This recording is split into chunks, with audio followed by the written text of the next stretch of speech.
Les 4 cavaliers de l'Apocalypse, ces redoutables cavaliers qui annoncent la fin des temps, apparaissent comme certaines des figures les plus redoutables et les plus impressionnantes de la prophétie biblique.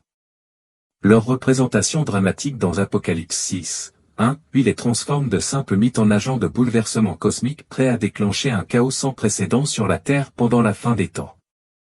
Ce ne sont pas de simples figures spectrales d'un conte lointain, ils incarnent des forces profondes destinées à déclencher la grande tribulation, une période de conflit et de jugement sans précédent. Bien que la pleine force de leur arrivée reste à venir, la Terre porte déjà des signes de leur colère imminente. C'est comme si leurs ombres menaçantes s'étendaient sur notre monde, jetant un aperçu inquiétant des calamités à venir. Le premier cavalier, à califourchon sur un cheval blanc, symbolise traditionnellement la conquête. Il manie un arc et est orné d'une couronne, signifiant sa domination et son pouvoir. Ce cavalier incarne l'esprit de domination, annonçant un leader mondial qui imposera une façade de paix tout en perpétuant la tromperie et la tyrannie. Généralement associé à l'Antéchrist, l'influence de ce cavalier est visible dans la montée en puissance du pouvoir et du contrôle qui se manifeste dans le monde d'aujourd'hui, faisant allusion au règne sombre qu'il inaugurera un jour. Le deuxième cavalier chevauche un coursier rouge ardent, doté du pouvoir de dépouiller la terre de la paix. Il brandit une grande épée, symbole de la guerre et de l'effusion de sang. Ce cavalier prédit une montée en puissance des conflits et de la violence à l'échelle mondiale, une ère marquée par des guerres et des troubles sans précédent. Bien que son arrivée en force n'ait pas encore eu lieu, la discorde et les troubles croissants à travers le monde servent d'indicateurs troublants des conflits dévastateurs qu'il apportera. Le troisième cavalier, monté sur un cheval noir, tient une balance, symbolisant la famine et la ruine économique. Sa présence prédit une époque où les ressources essentielles se raréfieront et où l'effondrement économique transformera les nécessités de base en luxe. Bien que son arrivée définitive ne soit pas encore arrivée, les premiers signes sont indéniables. L'inflation croissante et l'instabilité économique croissante à travers le monde laissent entrevoir les tendances inquiétantes qui préfigurent son sombre règne. Les disparités et la pénurie croissante reflètent le jugement à venir qu'il imposera. Le quatrième et dernier cavalier monte un cheval pâle, judicieusement nommé la mort, accompagné d'Hadès. Ensemble, ils exercent leur pouvoir sur un quart de la terre, avec l'autorité d'apporter la mort par l'épée, la famine, la peste et les bêtes sauvages. Bien que ce cavalier n'ait pas encore pleinement libéré son impact dévastateur, le monde reste de plus en plus vulnérable aux maladies, aux catastrophes et à la violence. Ce qui est encore plus stupéfiant, c'est de réaliser que les 4 cavaliers ne sont que les précurseurs de jugements divins encore plus sévères qui se dérouleront plus tard dans la tribulation, Apocalypse chapitre 8, 9 et 16. La terreur qu'ils apportent n'est qu'un avant-goût des plus grandes calamités à venir. Aujourd'hui, nous nous tournons vers le cavalier noir, l'incarnation de la famine, de l'effondrement économique et de l'inflation galopante. Son ombre plane déjà sur notre monde, nous avertissant des tribulations plus graves à venir. Jésus, lors de son discours sur le mont des Oliviers, a décrit de manière vivante les épreuves qui précéderont son retour. Dans Matthieu 24, 21-22, il prévient, car alors, la détresse sera si grande qu'il n'y en a point eu de pareil depuis le commencement du monde jusqu'à présent, et qu'il n'y en aura jamais. Et, si ces jours n'étaient abrégés, personne ne serait sauvé, mais, à cause des élus, ces jours seront abrégés. Ce sont les paroles solennelles de notre Seigneur et Sauveur, le Juge et le Roi éternel, annonçant les profonds bouleversements qui vont bientôt se produire. Ouvrons donc la parole de Dieu et voyons ce que la Bible dit qui se produira pendant la grande tribulation. Nous allons lire quelques versets dans Apocalypse chapitre 6. Cependant, avant de le faire, permettez-moi de planter le décor. Au chapitre 5, nous voyons à la droite de celui qui était assis sur le trône un rouleau écrit à l'intérieur et au dos, scellé de 7 sceaux. C'est Dieu Tout-Puissant tenant un rouleau dans sa main. Pouvez-vous imaginer cela, le Créateur de tout le ciel et de la terre tenant quelque chose dans sa main? Et nous voyons que personne dans le ciel, sur la terre ou sous la terre n'est capable d'ouvrir le rouleau ou de le regarder. Lorsque Jean vit cela, il se mit à pleurer et à crier parce que personne n'était digne de l'ouvrir. Mais alors, il y avait quelqu'un qui était digne d'ouvrir le rouleau, et ce n'était autre que l'agneau. Et l'agneau n'est autre que Jésus-Christ. Le seul qui a l'autorité de l'ouvrir, c'est l'agneau. Le seul qui a le pouvoir de l'ouvrir, c'est l'agneau.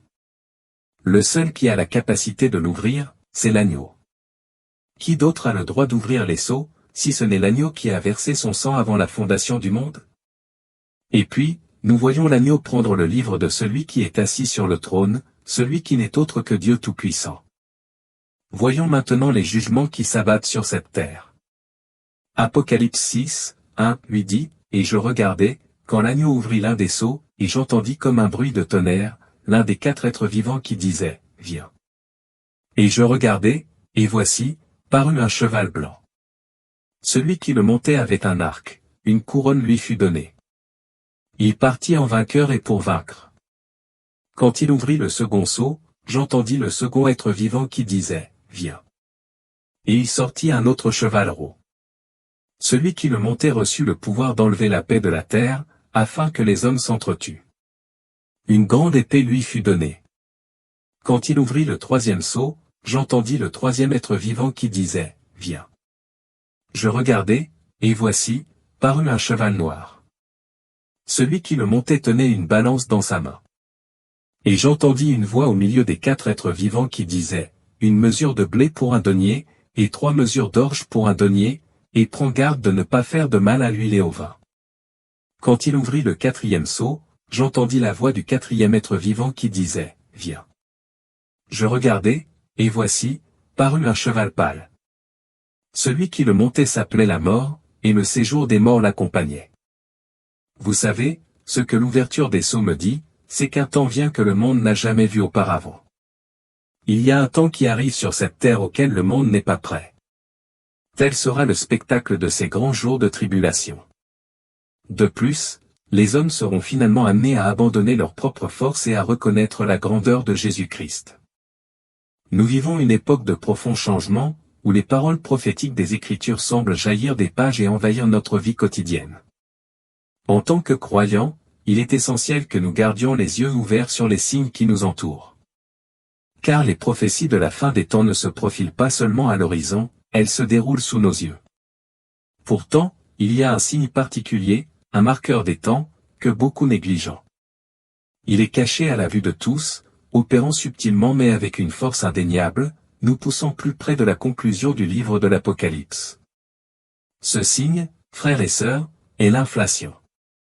C'est une réalité économique qui saisit notre monde, étouffe les économies et accomplit silencieusement la prophétie trouvée dans le livre de l'Apocalypse, en particulier dans l'ouverture du 3e sceau. Alors que beaucoup sont obsédés par d'autres événements ou signes, l'inflation est un marqueur prophétique qui nous fait avancer tranquillement dans les derniers jours. Tournons-nous vers les Écritures, vers les paroles de Jean, alors qu'il voit l'avenir se dévoiler à l'ouverture des sceaux.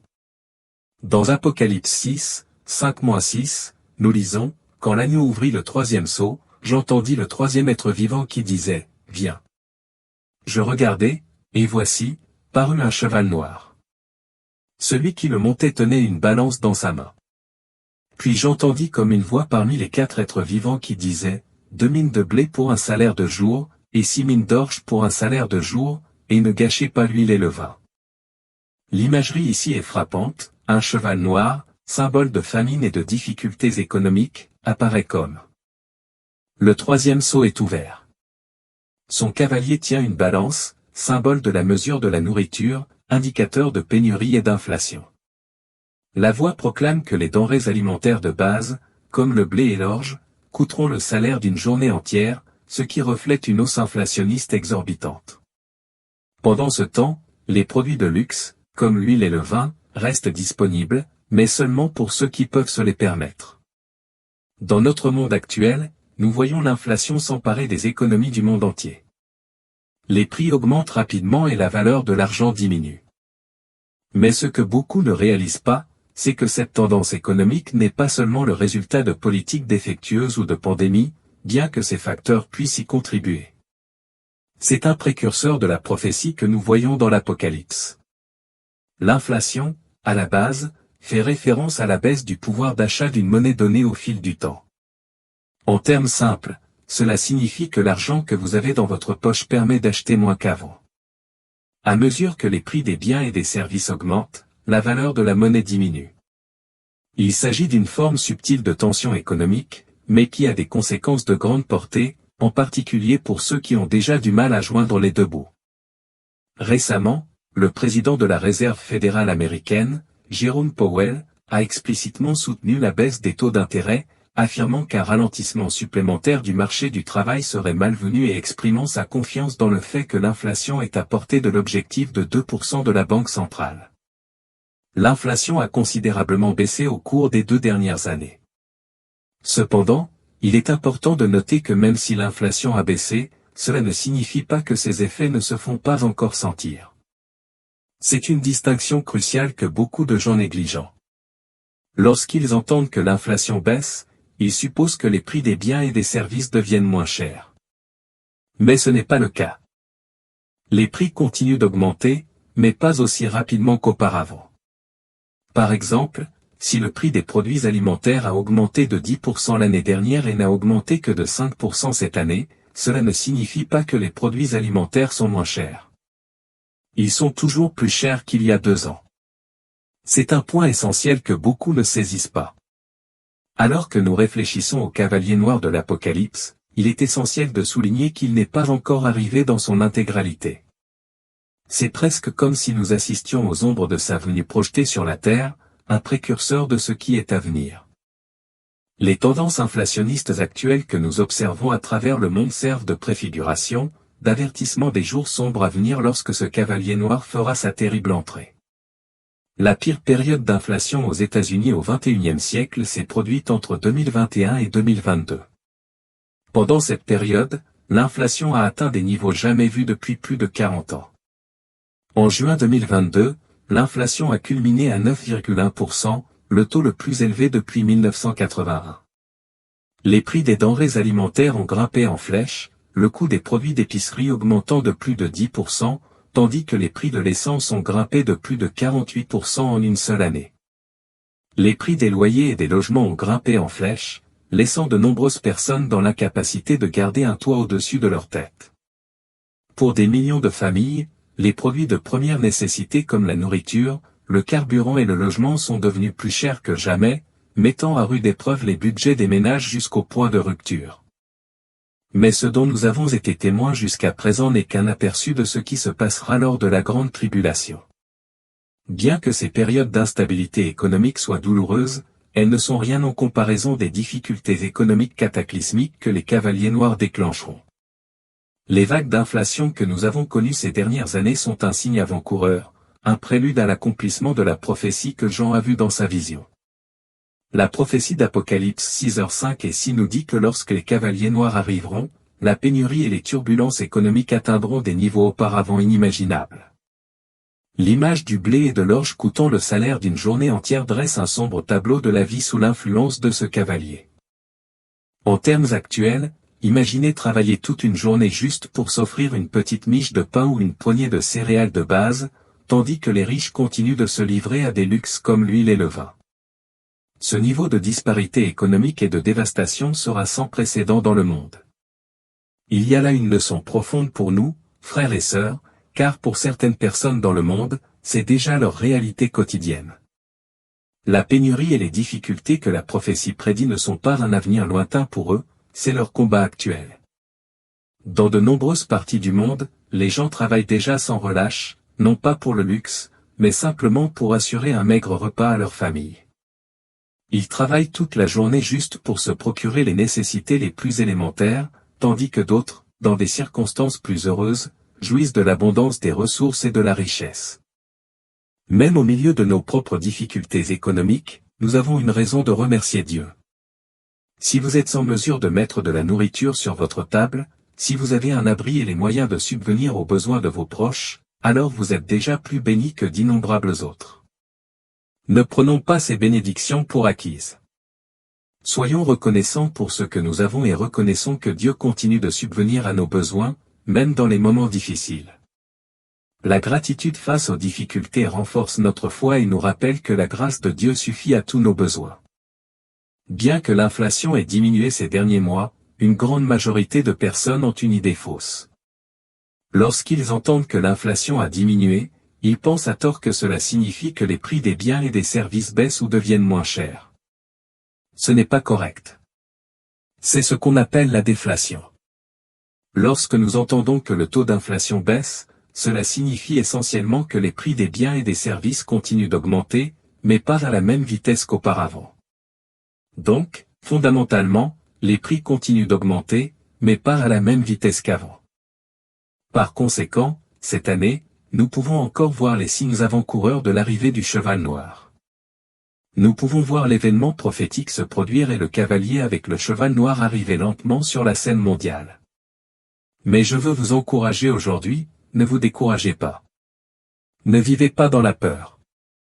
Vous devez vous rappeler ceci, bien que vous viviez dans un monde en constante évolution, un monde qui fait face à l'inflation, le Dieu d'Abraham, d'Isaac et de Jacob est plus grand que l'inflation. Vous n'avez pas à rester éveillé la nuit à vous inquiéter et à vous préoccuper de l'avenir. Ce monde vous fera cela. Ce monde vous fera stresser et vous inquiéter, et vous stressera encore plus, et ajoutera un peu d'anxiété à tout ce stress et à toutes ces inquiétudes. Ce dont vous devez vous souvenir, c'est que vous avez un Dieu qui a toujours le contrôle. Dieu veille sur vous. De toute ma vie, je n'ai jamais vu un chrétien que Dieu ait abandonné. Dieu veille sur vous. L'augmentation du taux d'inflation ne devrait pas nous surprendre. Je crois que ce que nous voyons n'est que la pointe de l'iceberg.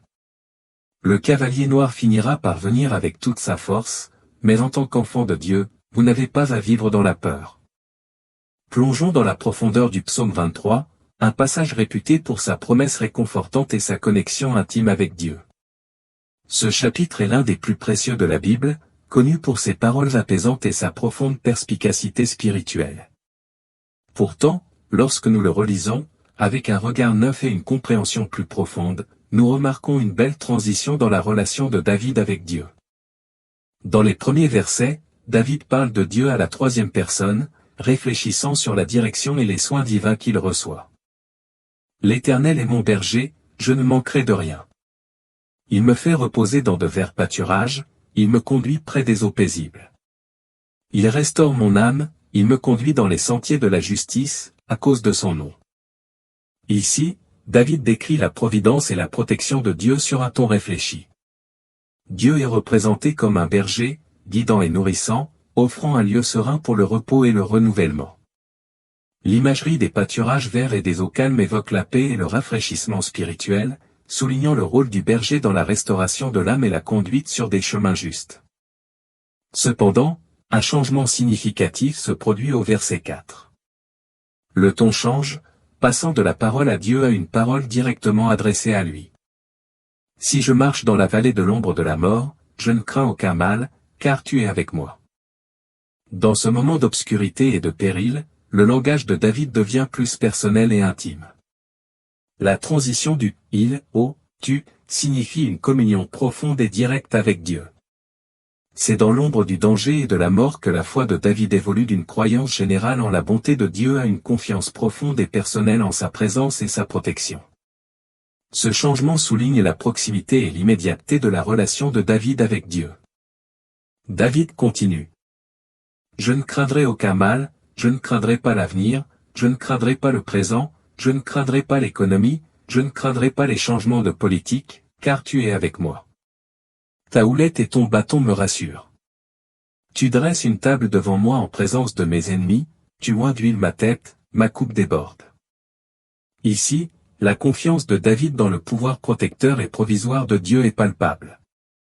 Il trouve du réconfort dans la houlette et le bâton, symbole de direction et de sécurité. La préparation d'une table par Dieu en présence d'ennemis signifie une bénédiction et un honneur écrasante, même au milieu de l'adversité. L'onction de sa tête avec de l'huile et la coupe débordante symbolisent des bénédictions abondantes et la faveur divine. Cette conversation directe avec Dieu révèle une profondeur d'intimité et de confiance, une assurance que l'attention de Dieu est à la fois personnelle et profonde. Cela fait écho à l'assurance que l'on trouve dans Matthieu 10, 29-31. Ne vends pas 2 passereaux pour 1 sou? Et pourtant, pas un d'eux ne tombera à terre sans la protection de votre Père. Même les cheveux de votre tête sont tous comptés. N'ayez donc pas peur, vous valez plus que beaucoup de passereaux. Ce passage nous rappelle le soin et l'attention méticuleux que Dieu porte à nos vies. Si Dieu prend soin des passereaux et compte les cheveux de notre tête, il est certainement attentif à nos besoins et à nos préoccupations. Quels que soient les changements sociétaux ou les politiques gouvernementales, la présence et l'attention inébranlables de Dieu sont garanties. Accrochez-vous aux promesses contenues dans le psaume 23 et Matthieu 10, 29-31. Ces versets nous assurent de l'amour et de la protection immuable de Dieu, renforçant le fait qu'il est toujours avec nous, nous procurant réconfort et soutien dans chaque épreuve et défi.